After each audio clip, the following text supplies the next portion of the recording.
जय हिंद, नमस्कार, सुप्रभात। श्री गणेश स्टडी प्रैक्टिस में आपका स्वागत है।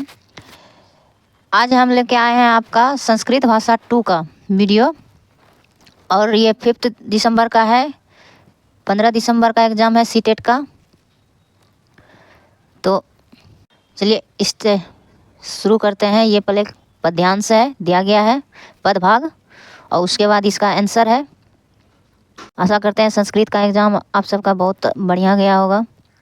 पहले पढ़ेंगे गद्यांश, उसके बाद फिर इसका क्वेश्चन आंसर करेंगे, फिर इसमें दिया गया है पेडागोजी, उसको भी क्लियर करेंगे।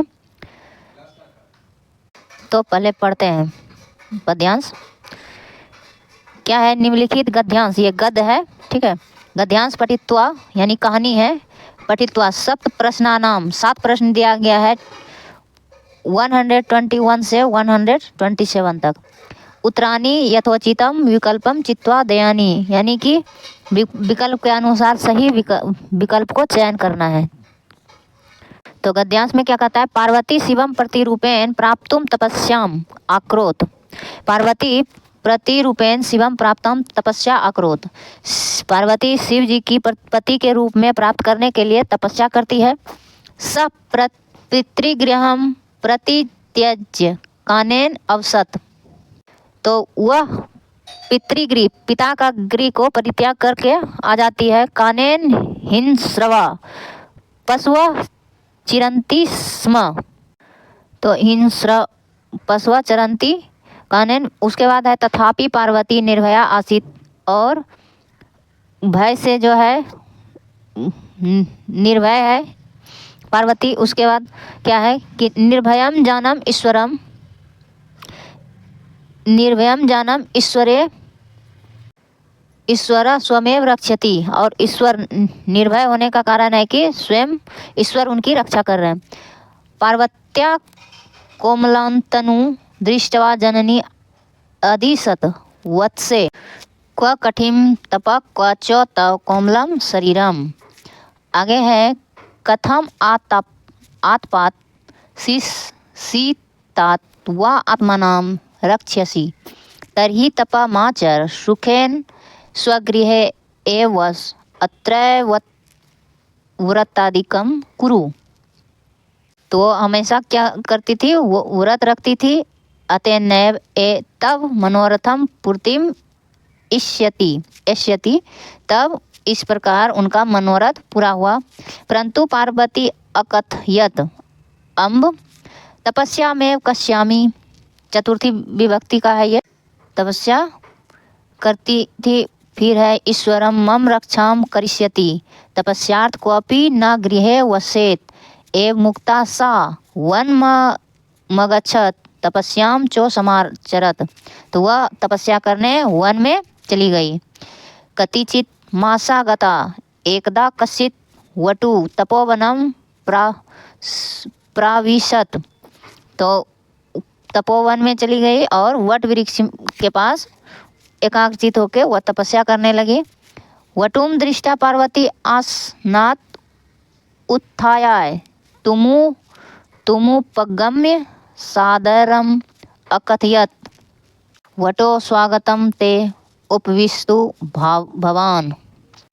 वटु कुशलम पृष्ट्वा कौतूहलेन अपृच्छत हे तपस्विनी किमर्थ कठिनम तपः समाचरसि स्वकीयं तनु च मलिनं करोषि। पार्वती नो किश्चिदवदत् तत्सखी तव एव तस्या तपस् प्रयोजन वटवे नवोदयत्। तत्श्रुत्वा वटु अपृच्छत अयि पार्वती किम सत्यमेव त्वं शिवं पतिमक्ष्यसि यो हि अशिवं चरति शमशाने वसति यस्य त्रयीणि नेत्राणि यस्य वसनं गजचर्म यस्य अंगराग चित्भस्म यस्य परिजनस्य भूतगणा किं तमेव शिवं पति कर्तुम् इच्छासि।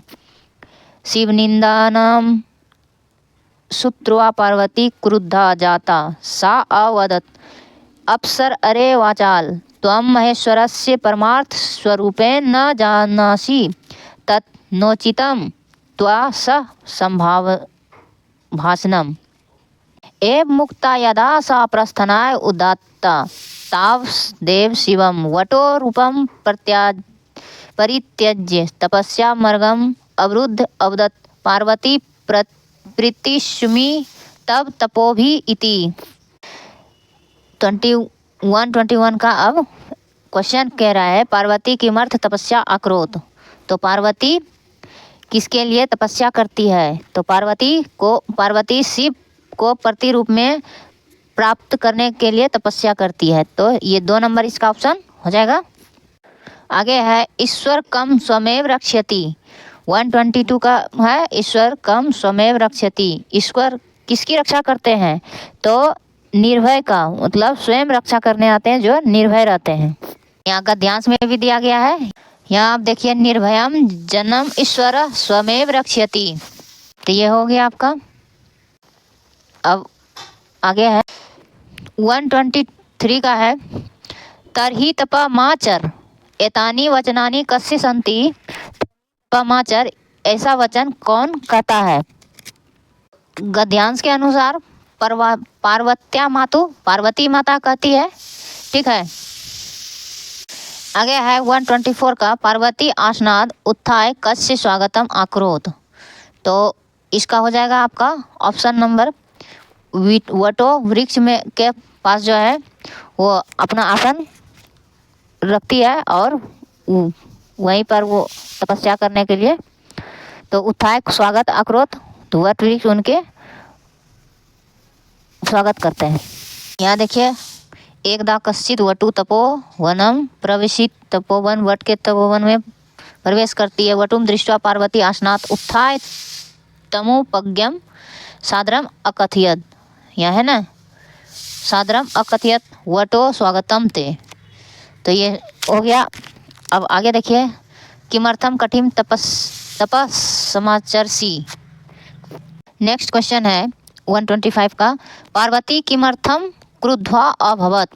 पार्वती किस लिए क्रुद्ध हो गया, क्रोधित हो गई पार्वती माँ? तो शिव निंदा श्रुत्वाम, शिव निंदाम श्रुत्वा, शिव जी की निंदा सुन के वह क्रोधित हो गई।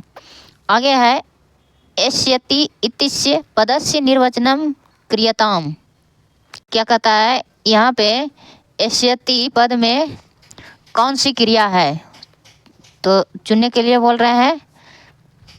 तीता अंति सीथा थो हो गया, अमी आवा आमा। तो इसमें ती है शुरू में, तो ये हो जाएगा प्रथम विभक्ति।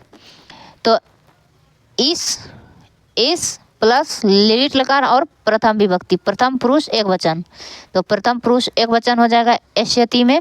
एष्यति पद में क्रियापद हो जाएगा, लिट लकार आ जाएगा इसमें और प्रथम पुरुष एक वचन। तो एष्यति 126 का 4 नंबर ऑप्शन सही हो जाएगा। नेक्स्ट क्वेश्चन है 127 क्रुद्ध्वा इत्यस्मिन् पदे प्रकृति प्रत्यय पूर्वकम निर्वचनम कुरुत। तो यहाँ क्रुद्ध्वा में यहाँ पे क्रुद्ध्वा पद में प्रत्यय की प्रकृति क्या है उसे चुनना है। तो इसमें आपका आ जाएगा टाप प्रत्यय आ जाएगा आपका टाप प्रत्यय ये और ये है, और इसमें कत जो जो है कत और क्रुद्ध कत और टाप प्रत्यय। तो ये आपका ऑप्शन नंबर सही हो जाएगा, 1 नंबर ऑप्शन सही हो जाएगा बिल्कुल। क्रुद्ध में कत प्रत्यय लगेगा और टाप।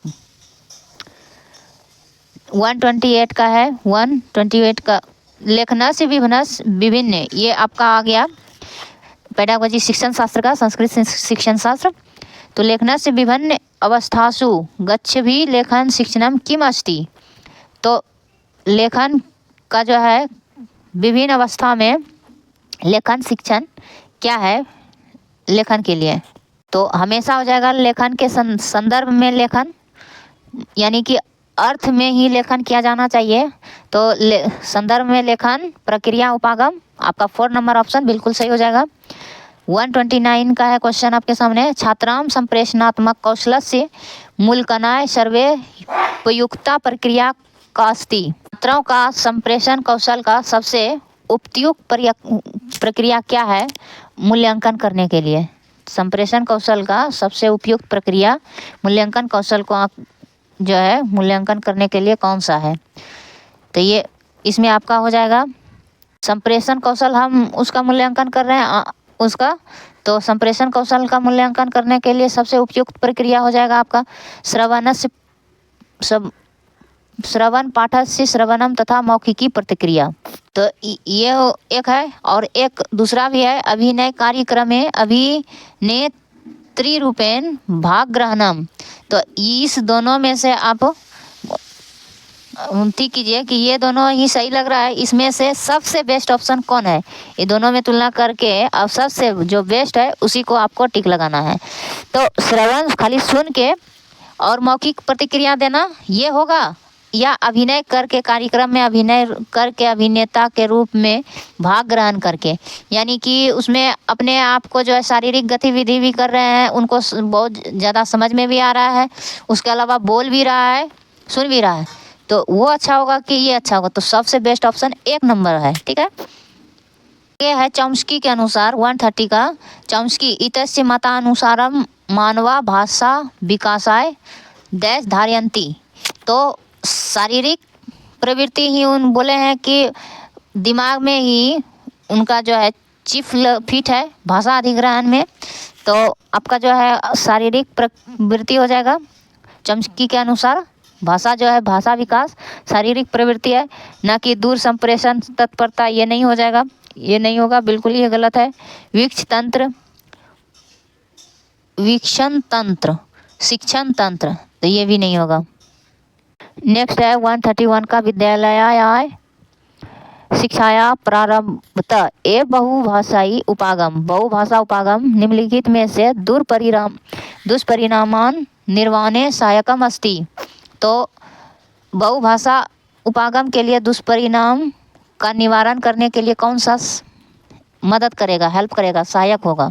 ठीक है, तो दुर्लभ कौशल ये होगा, तो ये आपका गलत हो जाएगा। दुर्लभ संप्रेषण, तो दुर्लभ संप्रेषण तो होगा ही नहीं, क्योंकि दुष्परिणाम का निवारण करने के लिए सहायक होना चाहिए। कौन सा बहुभाषा के दुष्परिणाम को निवारण करने के लिए कौन सा सबसे अच्छा होगा? तो ड्रॉप आउट विद्यालय निर्गमनस्य, तो ये आपका हो जाएगा 4 नंबर ऑप्शन सबसे बेस्ट विकल्प हो जाएगा। नेक्स्ट है 132 का नव सत्र से प्रारंभ। नए सत्र का प्रारंभ करने से पूर्व छात्र मनोरंजक शक्तिवर्धक प्रक्रिया नियोजती। वो मनोरंजन और शक्तिवर्धक प्रक्रिया को नियोजन करता है। भवान एतद निम्नलिखित प्रयोजनात् करोति, और विभिन्न प्रकार के प्रयोजन करता है। नीचे दिए गए में से कौन सा उपयुक्त कथन होगा? तो इसमें से क्या है? अध्यापक रूपेण स्वकार्य भारम न्यूनतम कुरुत, तो ये आपका नहीं होगा। ठीक है, पाठ प्रारंभ पूर्व कक्षायाम अनुशासन, ये भी नहीं होगा। छात्रानाम ध्यान परिवर्तन कुर्तुम, छात्राओं का ध्यान परिवर्तित करेगा, ये भी नहीं होगा।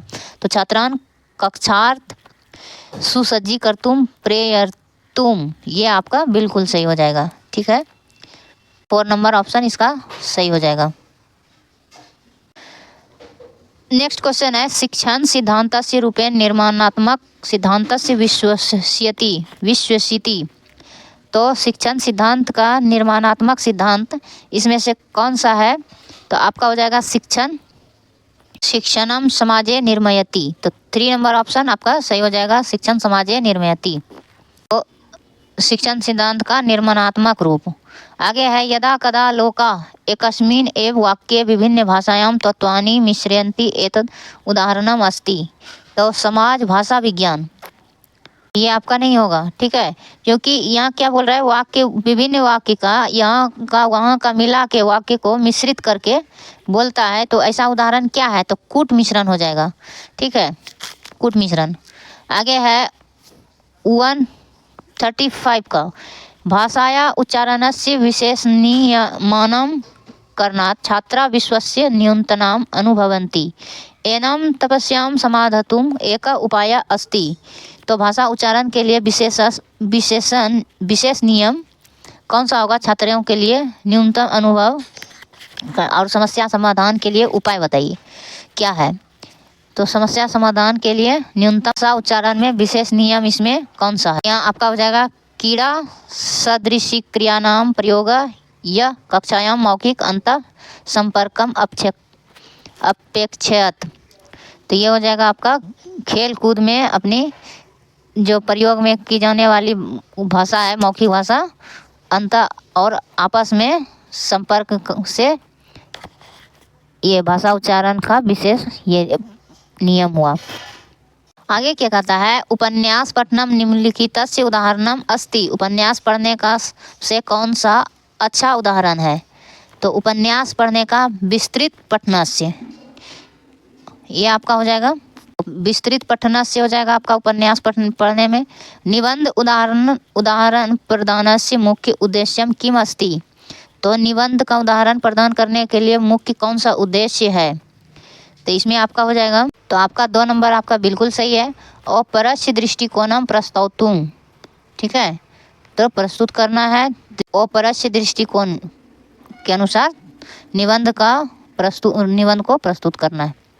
आगे है कश्चित अध्यापक का अष्टमी कक्षाया, कोई भी अध्यापक कक्षा 8 के छात्र को एक लेख देता है लिखने के लिए। वह ऐसा स्तरात उच्च स्तरम मन्यते, वह उसे उच्च स्तर के लिए मानता है। एकानि कार्याणि कर्तुं छात्रे पाठ्येन सह कार्यम कर्तुं इष्यते एतत् किम कथ्यते। तो ऐसी प्रक्रिया क्या कहलाएगा? उसके बाद वो अनेक कार्य करने के लिए छात्र को देता है। तो अब बोधगम्य निवेश हो जाएगा, बोधगम्य निवेश हो जाएगा, प्रस्तावित शिक्षण परिकल्पना हो जाएगा क्या? अर्थ अबोध पठनम। प्रक्रिया को क्या कहा जाएगा? एक उच्च स्तर को जो है थोड़ा ज़्यादा करने के लिए देता है, तो इस कार्य को बोधगम्य निवेश कहा जाएगा। एक स्तर से थोड़ा ऊंचा, स्तरात उच्च स्तरम मन्यते, मतलब एक स्तर से ऊंचा दे रहा है, तो बोधगम्य निवेश हो जाएगा। 3rd नंबर ऑप्शन सही है। 39 है 139 का व्याकरणस्य अध्यापनम मुख्य रूपेण निम्नलिखितम प्रोपनन्तुम अस्ति प्राप्नोतुम अस्ति। तो व्याकरण अध्यापन का मुख्य रूप से प्रोन्नतुम यानी कि प्रोन्नति के लिए क्या सही है? शुद्धतम, व्याकरण के अध्यापन के लिए कौन सा सबसे अच्छा विकल्प है? शुद्धतम सांख्यिकीम प्रवाहम साक्षरतम। सबसे ज़्यादा बल देता है आपका शुद्धतम, शुद्ध लिखना पढ़ना जान जाए, उसे ही व्याकरण अध्यापन का मुख्य उद्देश्य है। नेक्स्ट क्वेश्चन है व्याकरणस्य अध्यापनस्य मुख्य उद्देश्य। व्याकरण उद्देश्य का मुख्य उद्देश्य क्या है? छात्रों को वार्तालाप करने योग्य बनाना। कर्तुम अस्ति निम्नलिखित किम एतद उद्देश्यम न पूर्यति। तो ऐसा उद्देश्य इसमें से कौन सा पूर्ति नहीं करता है? तो यहाँ बोल रहा है व्याकरण से प्रत्येक विषयम छात्रा साधिकारम जानियो। तो व्याकरण जो है प्रत्येक छात्रों के लिए साधिकार जानने का पूरा अधिकार है। तो आपका जो है यही आपका सही हो जाएगा ऑप्शन नंबर 4। पठने अर्थ संकेता सहायका संति। पठन का जो है अर्थ समझने में कौन सा सहायक है? पढ़ने के क्रम में, तो पढ़ने क्रम में ये अर्थ निष्कर्षण प्रक्रिया वर्धयति, यानी पढ़ने क्रम में अर्थ का निकालना और उसमें बढ़ोतरी करना ही अर्थ संकेत है। पढ़ने का अर्थ मतलब कि पठन कौशल का जो है अर्थ ग्रहण करना ही पढ़ने का सही उद्देश्य है। नेक्स्ट है भाषाया अध्ययन अध्यापनस्य का उपागम एतद् विश्वस्यति यत् भाषा निर्मन्त स्वभाव अस्ति। तो यहाँ हो जाएगा श्रवण बहुभाषिता। आगे है पद्यांश है, फिर गद्यांश दिया है। गद्यांश के अनुसार यहाँ पूछ रहा है कि माधव सुखेन जीवनम कथम यापयति अस्म। तो माधव जो है जीवन में सुख प्राप्त करने के लिए क्या करता है? यहाँ गद्यांश के अनुसार क्या है? माधव एक गौपालक है, ठीक है। उसके बाद उसके घर में नंदिनी नामक गौ रहती थी। नंदिनी नाम से से गौ रहती उनके घर में, उसके बाद वह दूध बेचकर सुख जीवन में सुख प्राप्त करता है। तो आपका ये हो जाएगा ऑप्शन। माधव जो है जीवन में सुख प्राप्त करने के लिए गौ का दूध को विक्रय करता है। इस प्रकार ऑप्शन नंबर 1 हो जाएगा इसका सही। नेक्स्ट क्वेश्चन है 5 किलोमीटर से दुग्धस्य आवश्यकता कस्य गृहे आसीत्। तो 50 किलो दूध की आवश्यकता किसके घर में था। तो यहाँ दिया गया है 5 किलोमीटर से क्षीरस्य आवश्यकता भविष्यति तस्मिन् उत्सवे, उसके किसके घर में, तस्मिन् उसके घर में, मतलब आवश्यकता था 50 किलो दूध के। तो एकदा तस्य भागिने तत्रगत्या सुचितवान मातु, ये नहीं है, प्रतिवेशिना श्रेष्ठीन, यानी कि उसके पड़ोस में रहने वाले श्रेष्ठीन के घर में जो है, गृहे श्रेष्ठीन प्रतिवेशिन श्रेष्ठीन गृहे माशांतरम एक यज्ञम संपत्स्यते। तो ये आपका श्रेष्ठीन गृह है, उसके पड़ोसी के श्रेष्ठीन गृह में। तो श्रेष्ठीना घर में दूध की आवश्यकता था। दुग्धम विक्रिय बहु धनेन माधव किम कर्तुम अचिंत्यत।